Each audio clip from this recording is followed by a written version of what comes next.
to a tiny bar. And we are here tonight to discuss sin in the pulpit. My Lord. Mm-hmm. What do you guys think about that? Some people don't really think that the pulpit has sin in it, that we are obsolete from sin. That's so not true. Yeah. Listen, we got more people in the pulpit that are adulterers, fornicators, embezzlers, swindlers. I'm gonna leave that part Liars. alone. Liars and cheats, Mm-hmm. drinkers and smokers, Whoremongers. get high before they come to the pulpit. I mean, the list goes on. And I mean, but they can preach the house down. I mean, I know some folks that can preach and make the blind person able to see. Mm-hmm. But they don't have a relationship with God. I mean, we see this all the time, but we have spent so much time covering. You know, it's okay. That's Right. the pastor. That's the man of God. That's the woman of God. We just pray them through. You know, everybody has faults and everybody has issues, but when it comes to ministry, when it comes to the mantle of ministry, we all have a responsibility. Amen. And I think one of the things, let's just say it like this. We don't have an Ananias and Sapphira experience, meaning that we hide behind our sins and no one doesn't care and they don't have the discernment that we need to say, hey, you're wrong, or we don't want to rock the boat, so to speak.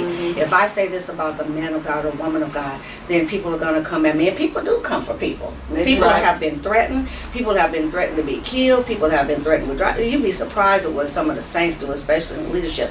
There's a lot of sin in the pulpit, and I believe that's one of the major reasons why we are struggling as a body of believers across the board. Doesn't matter what denomination. It's because of that. Because it starts from the top all the way down. You're exactly right. And I think that the people of God want to close their eyes to what the people in the pulpit try to hide. They want to pretend like we are Jesus and we can walk on water instead of believing that we are human Right. and we have the same issues that they have. Amen. Right. This is true. We Amen. fall short just like they do. Every day. Absolutely. Every day. And I think also that they criticize us harder. You know, They do. I do know that we do have a different standard, but y'all, sometimes they hard on the man and woman of God. Just because. Just because. I think that there's a difference between spirituality and religion. there is. Because you There's a big religiously difference. brush your teeth every day. That don't make you have a relationship with that toothbrush. That's Right. right. That's right. So Right. I think that, That's a good like you analogy. said, that people can pray a blind man to see. They have worked on their religion so much that they forget their relationship with God. Well, you also have to remember, Pastor, that the gifts come without repentance. Amen. So, Yeah. you know, it's one thing to be gifted and a whole nother thing to be anointed. Amen. Right. Amen. That part. Amen. That part. That's the part. I had someone ask me a couple of years back, and they were asking me who was my favorite preacher, who was my favorite speaker, and I said, no, I don't really have one. And they were adamant, like, you've got to have a favorite preacher or Right. speaker. I said, let me put it to you like this. When I hear a man or woman of God preach and they're in the pulpit and leadership, I'm listening for a sound. That's And right. I don't hear that sound, that anointing. I hear a lot of fluff. I hear a lot of good words. I hear a lot of articulation. I hear a lot of scriptures that they can say with their eyes closed in Right. their sleep. Uh-huh. But what we don't hear is the sound and the presence of God. You're right, Pastor Cherie. People are hard on us. They have an expectation. So when we Right. get into the news or when they talk about what we're doing or what we've done wrong, it is such a huge issue. But we are human, but we are called to a higher calling and standard. So at what point do we make ourselves responsible for the sins that we're dealing with? A lot say, I can't help it. Right. You know, I'm struggling with this, so God knows my heart. If one more person say that to me, God knows my heart. Listen, God does know our heart. He That's literally right. emphatically does, and the heart is deceitfully wicked. And the heart will send you straight to hell while you're sitting in the pulpit. So to say that so loosely and facetiously, again, has cost us so many different things in the church, which anything goes because, well, the pastor's doing it. Right. The bishop is doing it. Right. The apostle is doing it. The first lady is doing it. Right. This leader is doing it. That leader is doing it. So what are we handing to the people that are part of our congregations? And even more so importantly, what are we handing to the next generation? We also have to be careful too, Dr. Mathis, that we don't take the people into sin with us. That part. Amen. We also need to be careful of that because you know a lot of people that are in the pulpit are having these parties and they're going out with their members and you know and we don't take accountability for that. And that's what it is. I don't know if any of you, I know we all remember that when we were growing up, that whoever was our pastor had a pastor. That's good. That's And good. their pastor was quick to, if something was out of line, their pastor, when you would see him come to the church, Yes. You know it's trouble. and you knew in trouble. that if their pastor showed up, Yeah. something was wrong. Right. They wasn't just coming through to pat him on the back Yeah. because there was a certain look they had when they hit the door. That's right. It's That's like right. you wouldn't answer my phone calls, but you gonna talk to me because I'm here. There is not a lot of accountability now No. because it's like the overseers are afraid to talk to whoever they're over because the overseer has some stuff and They whoever don't want to come out. and they know that the people that's up under them know some Right. of their No, stuff that's because right. you did it when I was around. Yeah, So yeah. don't get to talking too quick. Right. Because I know your stuff. Right. But all the way That's down, good. Right. there needs to be accountability. I've never seen in my life, in my adult life, some of the foolishness that we're looking at right now. Right. It used to be a time when a pastor could come and sit you down Right. Without being sued without being sued. or cursed out. There wasn't none of that. You were going to sit down and you were going to like to be sat Or down. excommunicated from the church. Yeah. You better come That out part.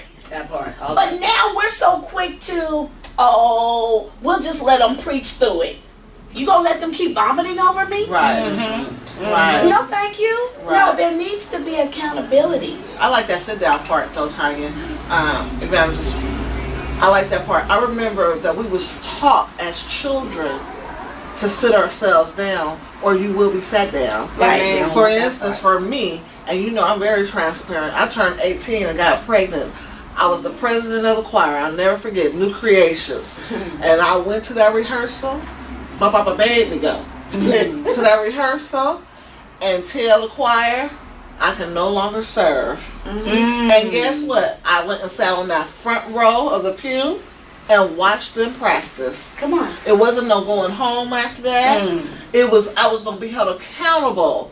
Because when you know better, you do better. That's right. Right. You know, when you know, and I knew better. Right. Just because I was young, then excuse me because I learned. You know what? And so we have to get back to the place to where if we don't sit ourselves down, we hear the man and woman of God that's over our life to sit us down. Because if not, we spread that stuff over the congregation. And how about the man or woman of God who tries to sit down and the person up under them That's or good, too. over them tell them, no, it's okay. That's when you go, no, I'm going to sit down. Right. And I'm going to have somebody come in Right. and minister to my people so I can get myself together also. Right. Because what sense does it make for you to get up and vomit? Right. But you know, I want to go back to what Pastor Cherie was saying earlier when we talk about whatever we are, the people are always as their leaders. And one of the things that we forget to think about is that, one, we're more spirit than we are flesh, because God is a spirit being. So this flesh houses who we really are, the authentic who we Yeah, are. that's good, Dr. Authenticity Malcolm. who we are. But then when we are preaching, when we are teaching, when we are singing, when we are talking, whatever we are from the pulpit in that sin, it goes out to the people. Then you Yes. find people committing adultery that we're never thinking about. Right. You find people The fornicating that we're never It's thinking the about that. spirit. You You're find right. people with issues with pornography, with masturbation, with come on, I'm serious now, so I Yeah. want to talk about this. Yeah. People that lie, that steal, cheat. People start cursing folks out. People go back to drinking, and all of that comes from the pulpit. I remember when, and I'm like Pastor Cherie being very transparent, I remember in the middle of I was midway through ministry, I was in my early 30s. I showed up for church every Sunday. and I preached whenever it was my time to preach. I was at the altar every Sunday, and every Sunday I came in drunk, and every Sunday I went home and drank, because I was married to a man who was off the hook, and that was my only way to survive. Do you think the leadership sat me down? Absolutely not. Do you think they told me that I should sit down? Absolutely not. And when I wanted to sit down, it was like that. Come on, you can do this. You're gonna be all right. You're gonna pass. And I'm looking out at people who really need something. It was a real hard learning season, because no matter what, it didn't matter that I showed up with the robe on. It didn't matter that I showed up to pray for folks. I was in sin from the pulpit. Right. And nobody thought enough or had enough discernment to say, this is not okay. Right. That taught me a very great lesson, but it also took me back to my roots, because they would sit you down. I remember my mother getting remarried, and the pastor sat her down right when she was getting up to sing in the choir. No, you're not. You're going to be singing. Take that robe off and sit down. She took the robe off and sat down. So we have this, and we forget the fact that just because we hide it in the fleshly realm doesn't mean it is not showing up in the spirit realm. And that's where we have the issue. People be literally about to lose their mind. I don't know what happened to me. I don't know what's wrong. And look at your leader. That's good. It used to be a thing called your slip is showing. Oh, your slip. You know, you ought to be able to walk up to somebody, and I'm not talking about just outright clowning people. Right. Now, there are a few that needs a little clowning session.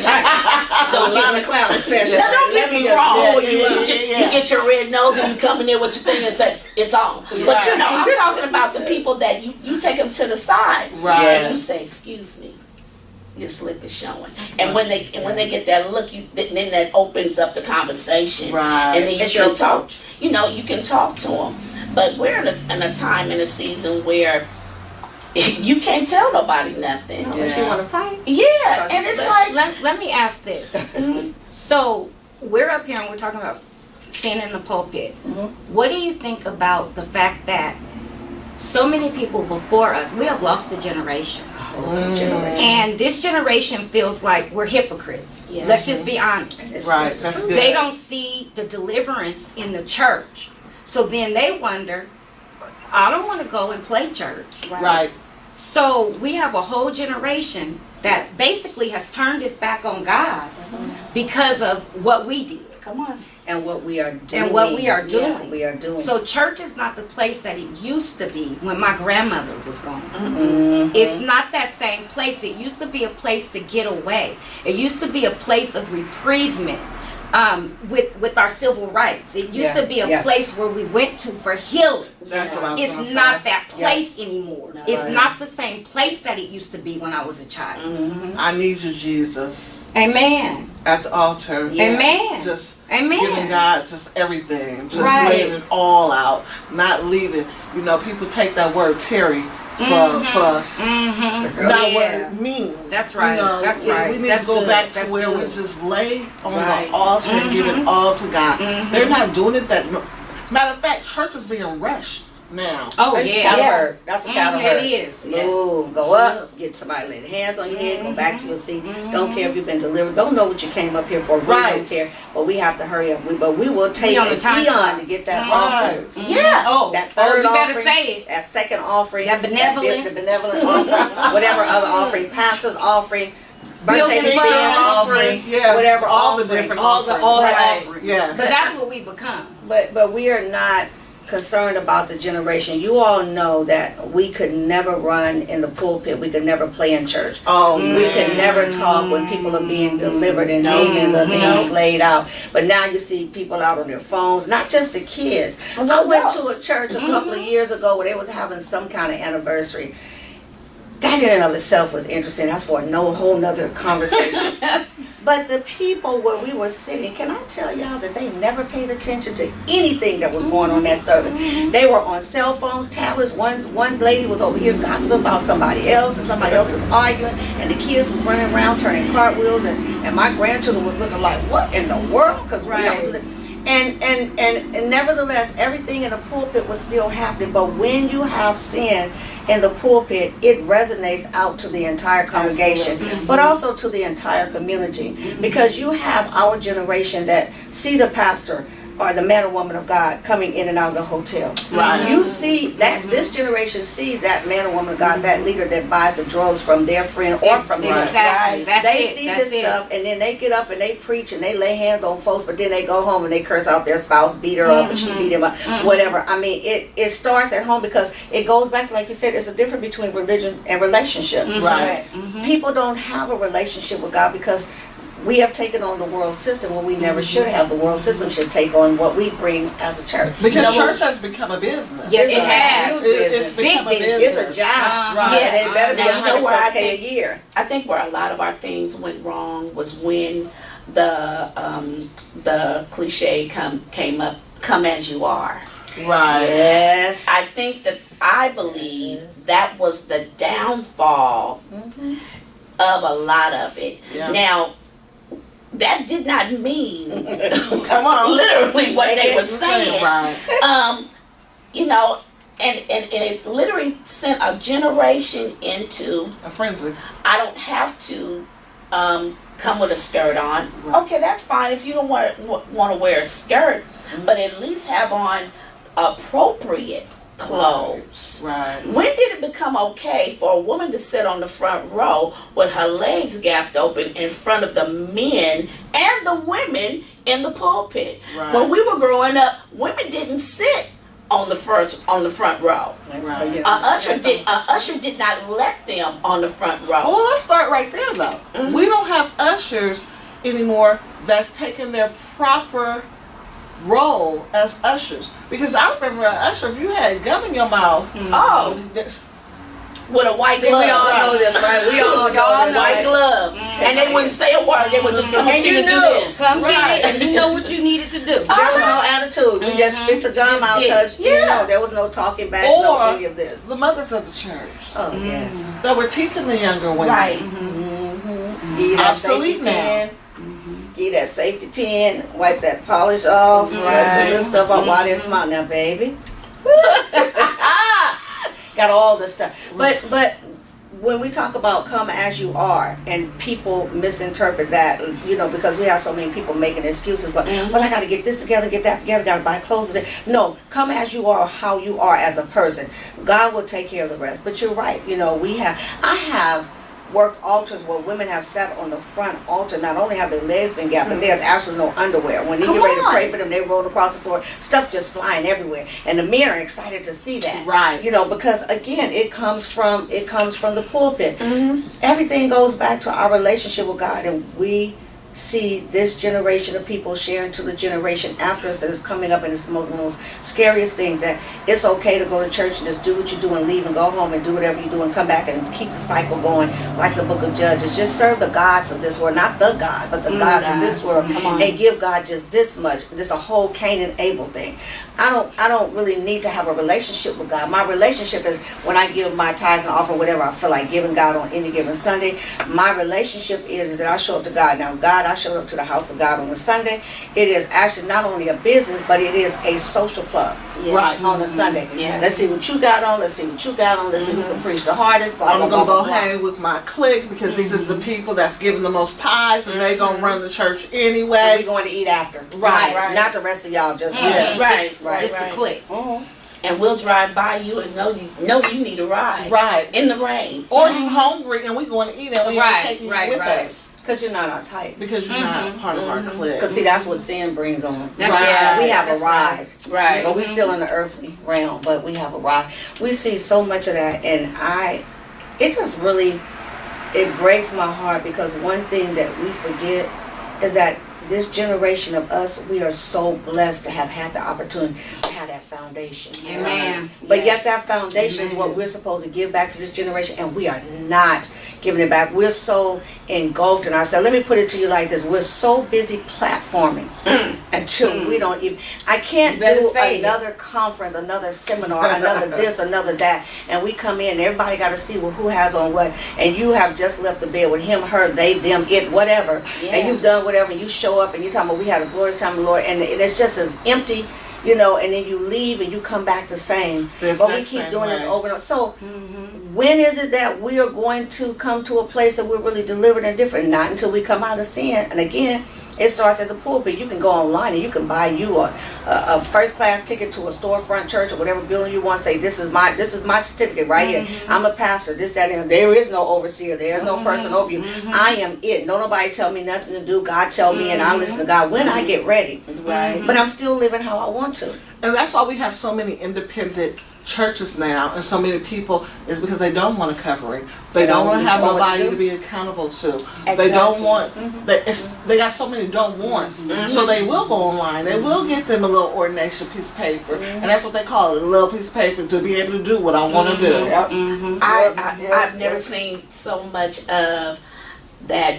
You just started preaching. Weren't you an usher last week? And now you're a bishop. Right. Apostle. You just and now you got a preacher's collar and Right. you got A different color preacher's collar. Right, now you the bishop, and it's like, weren't you just Yeah. You just got saved 5 minutes ago. 2.5? And you don't, and then on top of all that, Yeah. you can't help no one. Right. You can't pray for no one, Right. because you haven't gone through the proper God steps Come on now. to get where you need to go. That's it. You're going through the worldly way. You're going through the internet, Right. but you haven't taken the proper God steps Right. to be elevated. Exactly. I'd rather do it God's way, Amen. and go through the proper channels That's right. instead of going through your channel Right. and be clowned or embarrassed, because you will get embarrassed by God. Yes, you He will. will embarrass you. He will pull Man, the that's covers the worst. right from over you. That's You know, That's it's like, go embarrassing. through the proper channels. Right. Do what you gotta do. Don't let nobody, oh, you can sing, you ought to be over the choir. You can't sing. I'm You good. can't sing. I'm good. You know what? You did a great thing. You ought to, you've been called to preach. What the parking lot prophets. Yeah, I get it. Parking lot profits. You know, it's those like ones. it's like go through the proper steps. Well, you know, the proper steps calls for the anointing. Come on. Which the anointing Amen. calls Amen. for Amen. some stuff. Right. And I'm saying it lightly. You're going to go through something. Amen. You're going to go through something. We can't just overnight Arrive. anoint ourselves. Right. And say, this is...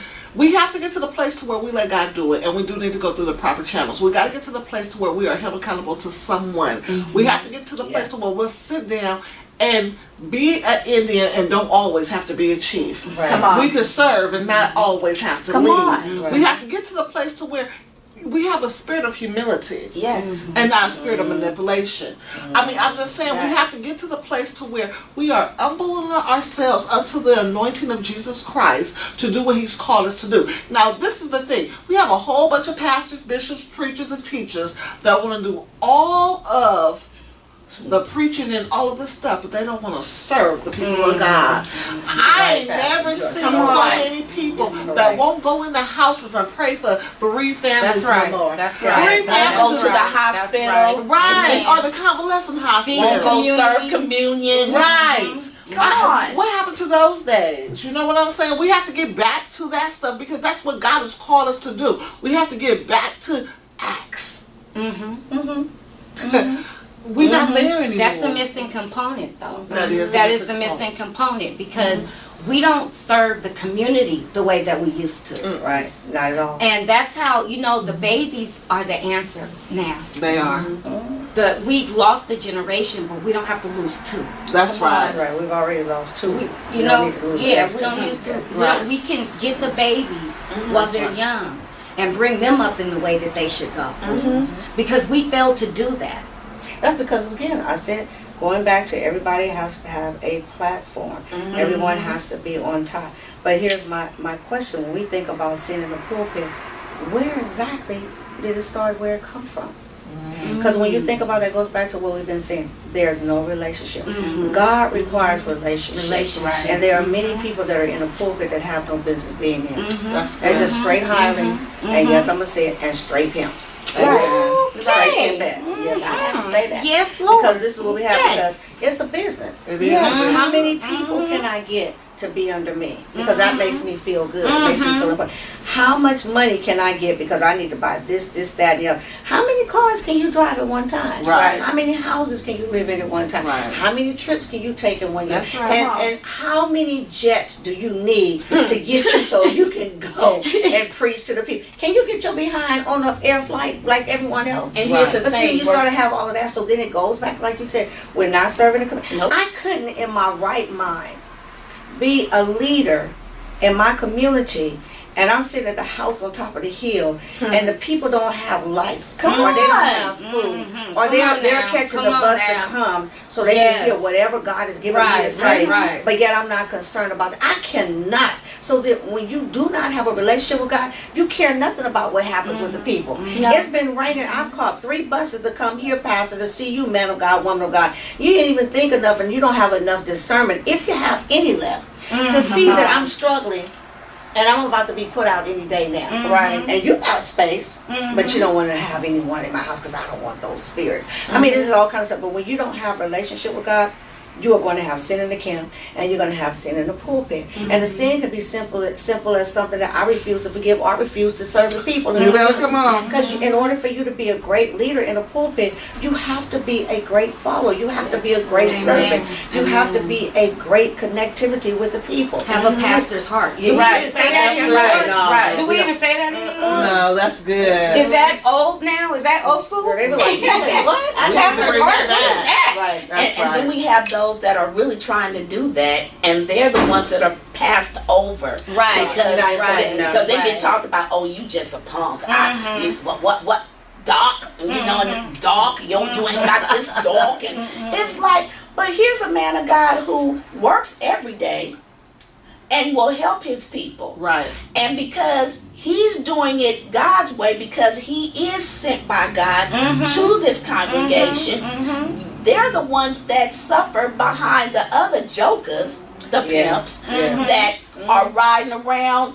You know, you living off your people. You living off their backs. That's right. So That's let me right. ask y'all this. Robbery. Let me Right. ask y'all this. So, can the real people that serve God's people stand up?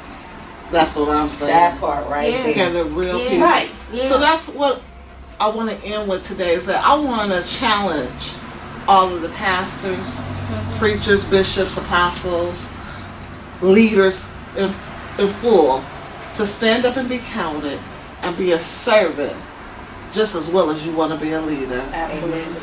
Amen. Do what God has called you to do and be the best that you can be. Right. Remember that saying? Right. Be the best that you can be. I challenge all of the clergy in 2019 to be the best. And don't let sin Right. be in your pulpit. Amen. I'm Dr. Cherie Baisden Nickelberry, the host of Conversations with Women of God, and my co-hosts are Pastor Sherry Henderson. Dr. Idisa Mathis. Evangelism, Tanya Barr. and we love you, and we'll see you next time. If you liked us, please go on our Facebook page, Conversations with Women of God. Yes. You'll be able to see all of us there and our show. God bless you, and we love you. Good night. Good night. Bye. We bless you. We lift your holy name.